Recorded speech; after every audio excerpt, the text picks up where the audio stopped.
আচ্ছা, এবার কোশ্চেনটা হচ্ছে সূর্য, হ্যাঁ হ্যাঁ তুমি বলেছিলে, হ্যাঁ ঠিক আছে। Which one of the following is responsible for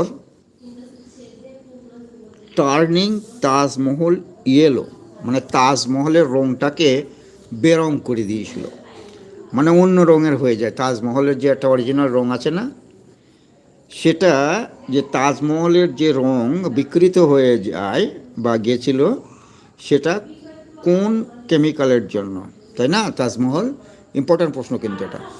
চারজন বন্ধুস্ব একটা লাইক কেন, দুজন লাইক করলে একজন আবার কি করলে?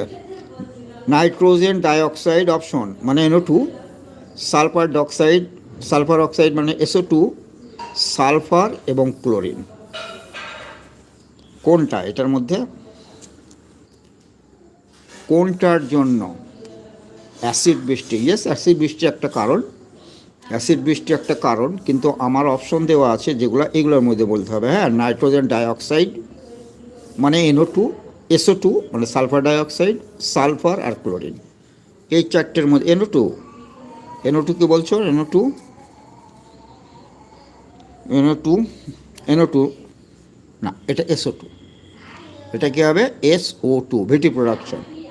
সালফার ডাইঅক্সাইড গন্ধক, সালফার ডাইঅক্সাইডের ফলে এটা তাজমহল ইয়েলো কালার হয়ে গেছিলো। তাজমহল যে একটা কালার, অরিজিনাল কালার থেকে ইয়েলো কালার হয়ে